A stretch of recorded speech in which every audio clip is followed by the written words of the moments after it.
This podcast is part of the Pod Syndicate family. For more criminally compelling shows, articles, and conversations, head to wearepodsyndicate.com. Two men journey to the bars and restaurants of Scandinavia to find amazing beers, always with the same question. Hey, what's on tap?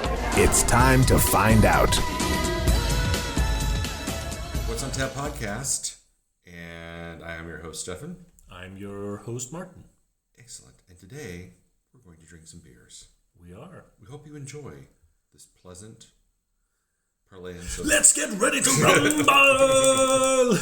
All right, so I'm excited because we have 3 beers today from Electric Nurse.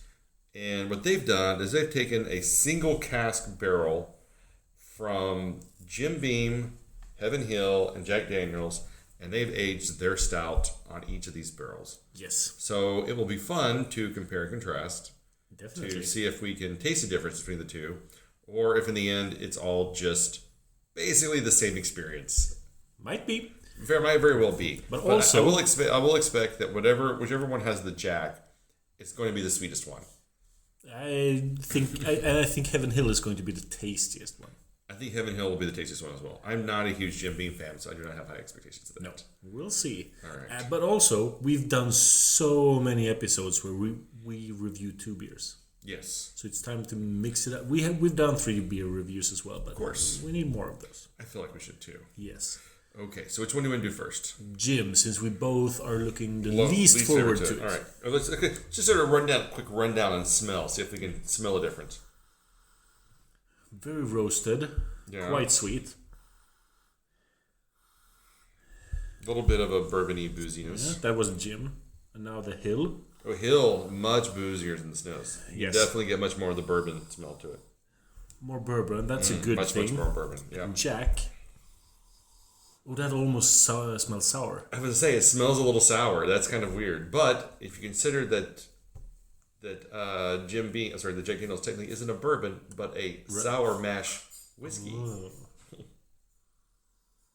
But yeah, that does smell kind of infected. We'll see. Should we start with that? If you want. So we'll start with Jack. Yes. Anything exciting about the... The most exciting thing about the back labels is that the word bourbon in bourbon barrels has been crossed out with black marker. So I'm guessing Systembolaget did not like them mentioning that they were aged on bourbon barrels. Can you imagine the poor bastard that had to go through and mark all of these cans 3 times with a black marker? Because Systembolaget probably thought, if they write that it's bourbon barrel aged, people will think it's a bourbon and get confused because our alcoholics are stupid. Pretty much. You said these are all 11.9? 11.4? 11.4. 10.5 on the Jim. All right, so so Jack is 11.4, Hill is 11%, and the Jim is 10.5. Yeah. Interesting. Anything else we know? It was aged for 4 months on the barrels. 4 months. 4 months of all of them. Yes. Right. There are only 500 cans. Nice. That's... It's only 1,500 times somebody had to go through the marker and scratch them out. All right, well, cheers, man. Cheers.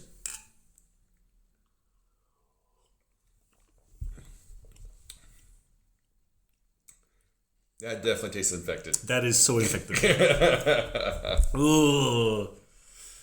That is infected in a bad wood way. Yeah, that is a real miss. That's a shame because the Jack was one I was looking forward to the most. Yes, but it was. Oh. Yeah, well, I think it lend itself well to a stout. But to be fair, I haven't really seen that many Jack Bourbon Barrel aged beers on the market.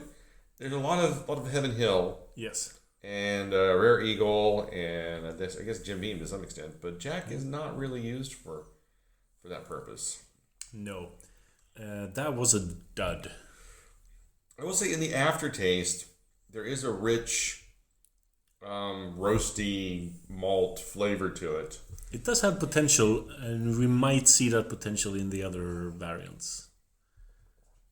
I don't want to give this a rating now. I want to try one of the other ones. Right. I need a comparison for this one. Let's jump over to Jim real quick.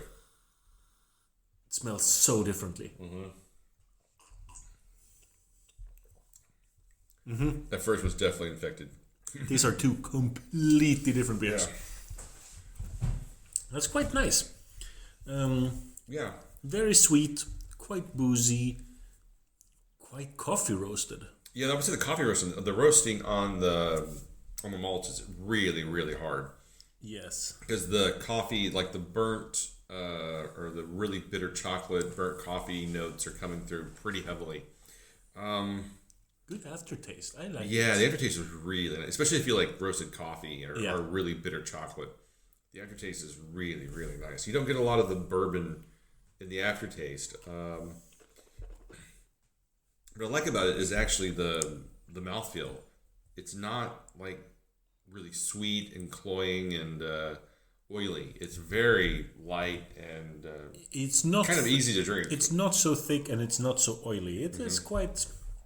It's almost a little bit effervescent. It is. Almost. It is. I quite like this, I have to say. Do I love it?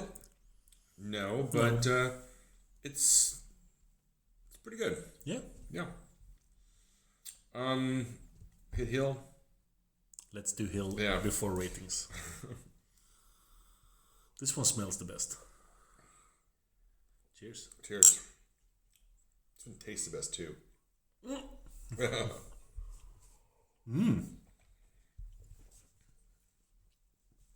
Yeah, this works. This is what all three should taste like. Yeah. But then with slight taste variations. So now I'm disappointed with the Jim. Well, I guess my biggest difference between the Jim and the Hill is the Jim is a little more carbonated. I think you get that effervescence like you mentioned.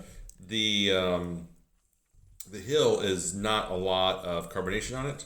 And the oil, and there is that oiliness that I was talking about that was missing from the previous one. It's a little bit richer. It's a little bit heavier mouthfeel to it. Mm-hmm.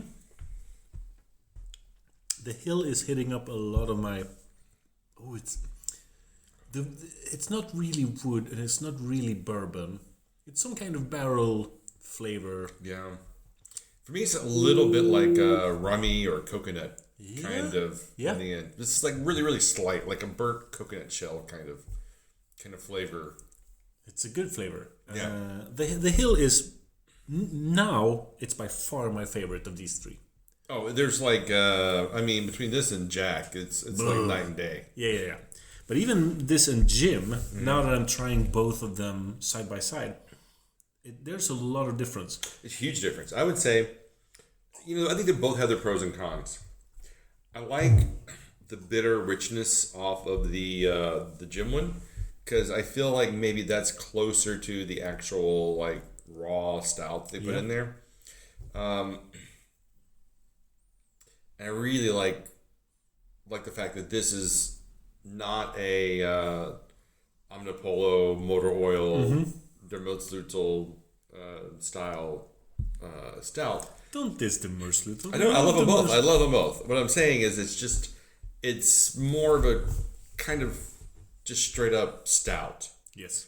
And I really appreciate that because I really like those natural roasted malt flavors that come with that. And I think the Jim one captures that perfectly. However, what I like about the Hill one is it's a much more rounded experience. Yes. I think there's a lot more interesting flavors going on there. Complexity and balance. I would say you could probably even age the Hill one a little bit. I wouldn't probably age it too long, but about a year. Maybe, would not be too like bad. With a 1050. Yeah, I think either one of these about a year would probably not hurt it. It would take some of the rawness off of the Jim, and it would make the Hill maybe a lot softer. Yeah. I keep thinking whenever I encounter infected beer, I keep wondering: are all of them like this? It's likely, especially in a canning process. If it was bottling, I think there's more variance there. Yes. But with canning, I feel like it's kind of all going so quickly that it's probably all unaffected. Yeah, all or nothing. Yeah. And it's from one bourbon barrel. Yeah. We can be pretty sure of that. Yeah. 500 cans, that's one barrel. Yeah. Yeah. It's just a shame. I know. I was really excited about because I bought 2 of these. I think I bought the Hill and the Jack. Because I thought the Hill would be really good. I'm not a huge Jim Beam fan, so I was not on the ball for that one. So now all the listeners know we're drinking my cans. Yes, we are. I will say I love the logo on these. Yeah, the logo is nice. It's like a cartoon man wearing the barrels as his only clothes because he's probably been... he's broke or something. He lost all his money in a card game. It's not just that. It's a bearded man. It's like a folk art from like the 60s. Yeah. Style man. So it's really just like a very 2-dimensional, very simple colors. But it's quite a lot of fun. Yeah, so the design is by Side B. That's the name of the designer. Oh. It's pretty cool. Yeah. So how do you feel about Electric Nurse overall? They've made some really boring stuff, and they've made some stuff that I've enjoyed quite a lot. I like them more than you do. Yeah, I'm not a huge fan of Electric Nurse. I would say the majority of what I had from them has left me fairly unexcited. Yeah. I'd say they haven't had a few hits in there, but even the hits have been middling at best. So I've changed my beer nerdery from buy everything that's available everywhere, always with no reservations, to slightly more selective. But Electric Nurse is still on my buy everything list. Really? Yes. That's interesting. Electric Nurse is on my probably won't buy list. Yeah. It's like them. Who are some other Swedish breweries that I just kind of look over? Dugas? No, Popples. Yeah. Popples is on my. I think Dugas still does interesting stuff. Yes, Dugas is on my buy everything new list. Yeah, I usually buy something. I mean, I haven't enjoyed cola, and I didn't really like ginger very much. Those are so fun. They're very experimental.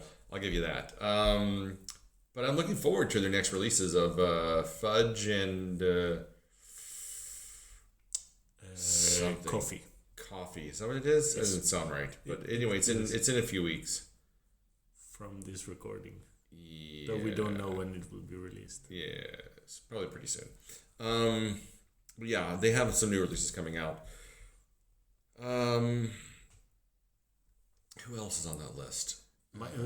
Popples is no longer on my buy everything that's new list.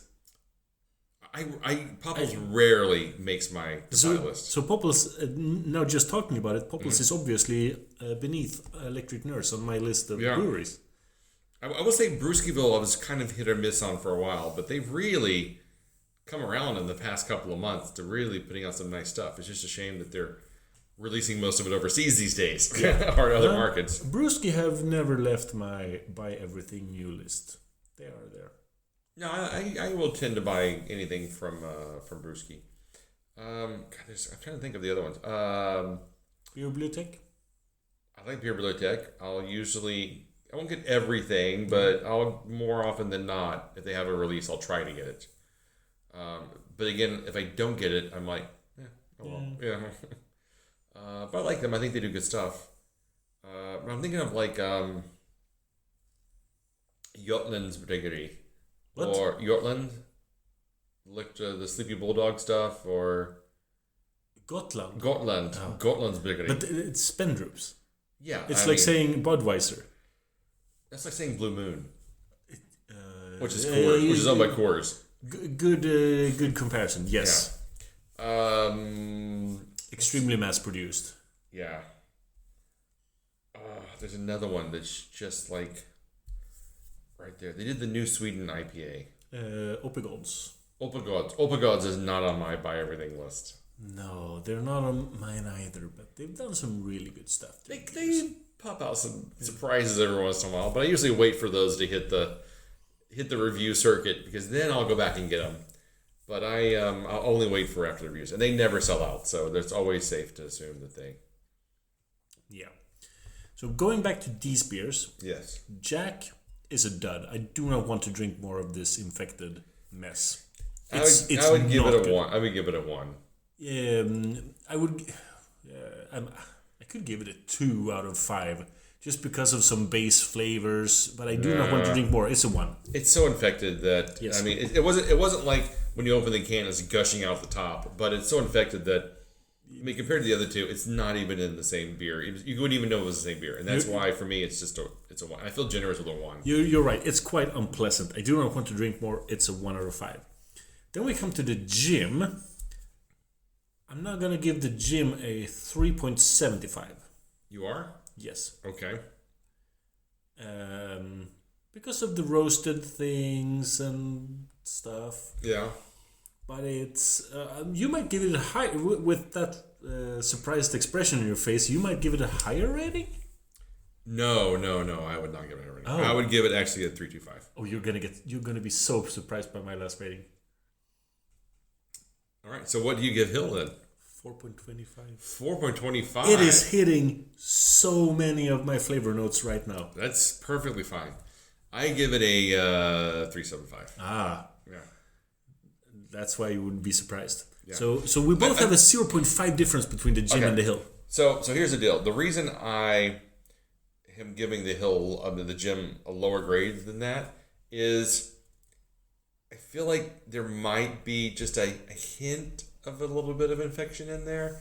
There's some kind of off note in there that a bit of tanginess, if you will, a little zippy effervescence in there that isn't attributed to the carbonation. It's a weird flavor that I'm attributing it to coffee roasted flavors. Sometimes those tannins, that they're not tannins in coffee, but yeah. Sometimes there's a slight tangy acidiness from just coffee flavors. That's what I'm feeling in the gym. But there's no coffee in this. No. It's the coffee roastedness flavor. Then that means there would be a bacterial infection on the malts themselves. Maybe, I don't know. I find your reasoning sketchy at best. Bah. You're mistaking me for a yeastologist. Yes, your OBGYN diploma is coming in the mail next week. I was just gonna say I know everything about yeast infections. No, I'm keeping my with the gym. Yeah, it could just as easily be a 3.5, 3.75. It's somewhere in that vicinity. Yeah. But I'm keeping my 4.25 on the Hill. All right. I think the comparisons are doing it a good favor. I think the comparisons are doing it a lot of favor. I think if you were to try to get an isolation, maybe you wouldn't feel as thrilled about it. But in comparison with the other two, I can definitely see this is a clear winner of the three. It does taste like a lot of stouts I've given 4 or 4.25 to in the past. Mm-hmm. To be honest, if we had gotten all of these 3 cans blind, mm-hmm. I would not have guessed that they were the same beer or even the same brewery. I would not have either.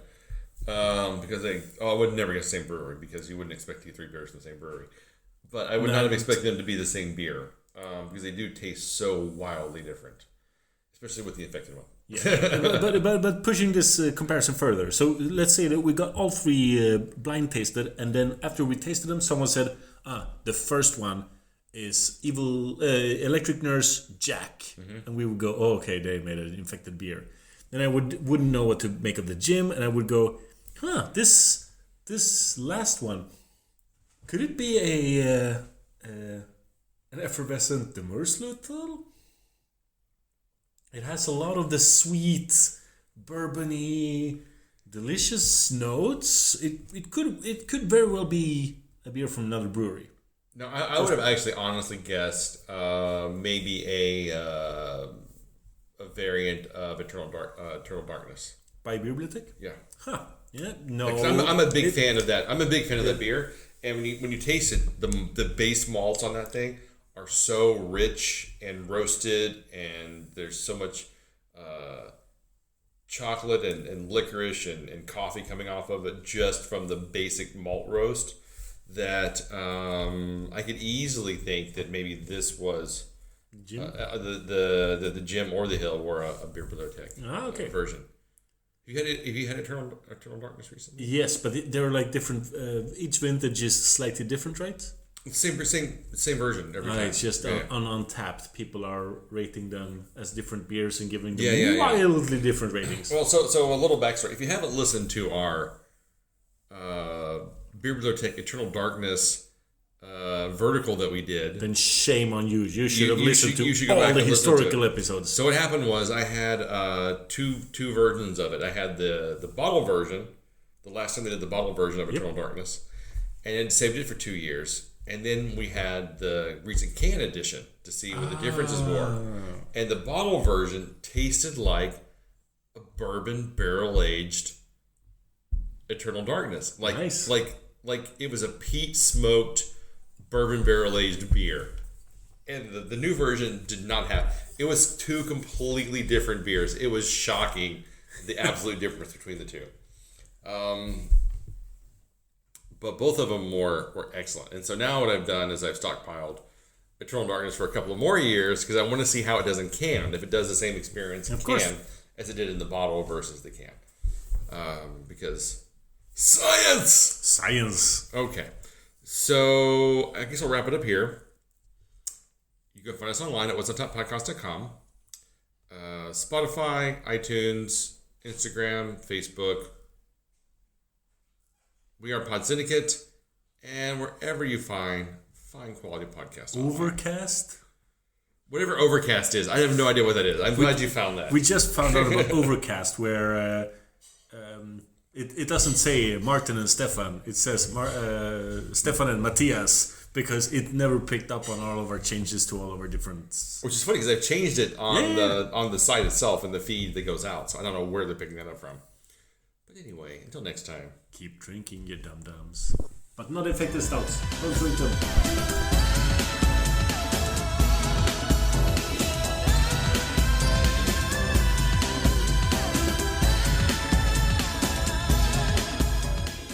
This podcast is part of the Pod Syndicate family. For more criminally compelling shows, articles, and conversations, head to wearepodsyndicate.com.